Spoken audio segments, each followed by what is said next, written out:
last time is another version. Oh, actually, no, this is something different. So some of the themes that have come up in comics, and a lot of them are in DC and Marvel, are just different themes that we have just in our daily life. So some of the things I wanted to put up, time travel. So, I mean, just science that we have now. Time travel, we have different characters. This is more so the Marvel and DC. So, you know, you got like the Flash and different characters that move at different speeds. So dealing with time travel, we have, let's see, what else we have? Click. Okay, so we have outer space. I mean, there's a lot of frontiers that we're discovering, that we're learning about, and so these characters have the ability for us to talk about and imagine what it would be like to discover those things. We have technology, and so I mean, we have characters like once again, yeah, Cyborg in the superhero arena. And what's interesting to me about Cyborg is that Cyborg is a character who is at all times connected to technology. And so it's funny because even now, that's what we're moving to, because this bad boy right here allows us to be connected at all times to the rest of the world. It's a phone, it's a computer, it's a camera. So right now, I mean, even in the front row, we could be live streaming, and hundreds of people, thousands of people are now connected to us in this room just from this little device that stays connected to us.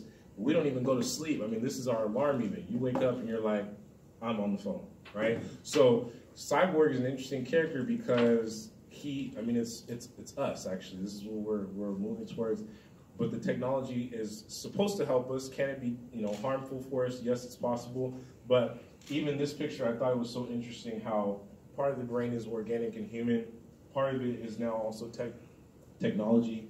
And so it's just interesting. Those are some of the themes in the comics, because this is definitely something that we're dealing with now. I'll get it. Don't worry, guys. I got it. Let me back up on wait. I'll talk about this one. So this one's actually magic. This is something that comes up in a lot of magic, sorcery. This is something that comes up in comics now a lot too. Several characters, which I'm sure you guys can name a few. Characters, I mean, you've got Constantine in DC, you've got Doctor Strange now in Marvel.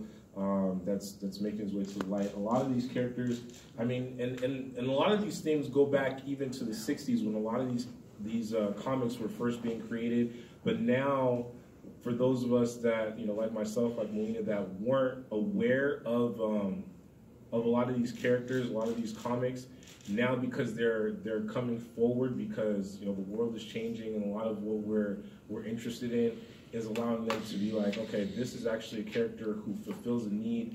We can now put this out, and more people can become aware of it. So now, because of interest growing, life is affecting art. It's pulling things out of the work. So, let's see. There's another picture I had. Oh, this picture behind here is actually underwater. So we really don't know too much about the ocean. And it's interesting that we have characters now like Aquaman, that movie that just came out. So we have exploring areas that we don't, you know, that we're still very curious about. So that's something that I was very passionate about, that a lot of these superhero characters, they explore human themes, but they explore themes in our world that we're looking at. So I mean, just things like outer space. What's out there besides what's going on here on this planet? What's going on, you know, in the ocean? What's going on in time and space? What's going on in science, physics? So these are different things that is very interesting that these creators decided to put in these comics, and now we get to explore, you know, where our imagination goes. So,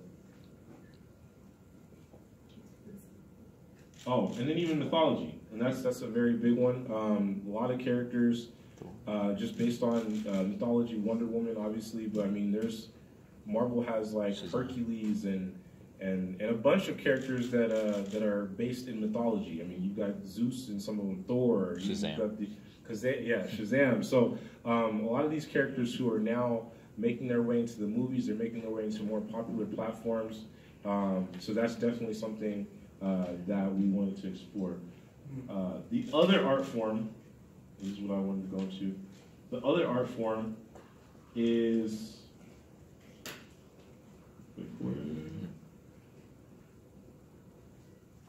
this clicker's it's going to come up and it's going to be like 5 at one time.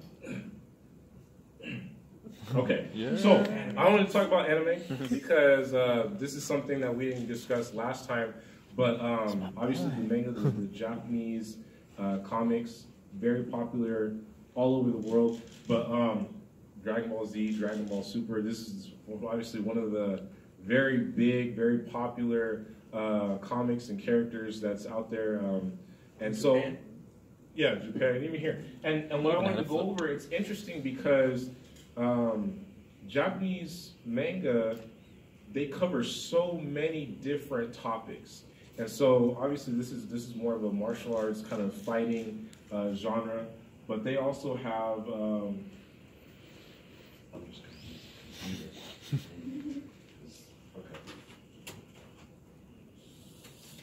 So what we have is, I mean, we got Pokemon. It's funny that that was very popular, you know, 90s, 2000s, and then, you know, Pokemon Go came out and just brought the whole thing back. I don't know if you guys know, they're actually coming out with a Pokemon movie, a Pokemon live-action movie called Detective Pikachu. With the actor Ryan Reynolds, the voice of Deadpool. Yes, Ryan Reynolds is going to be Pikachu. That's going to be, that's just going to be ridiculous. So, and it's got like a Ted feel to it. But you know, you watch the trailer, you're gonna laugh. So, and then we've also got Sailor Moon. Very interesting. Once again, we're talking about different themes. So fantasy. So it's a whole other genre. We've got historical context in the anime. So I mean, you've got wartime. You've got things going on in the present, and cooking. I mean, they have entire anime based on just chefs doing their thing. You've got anime.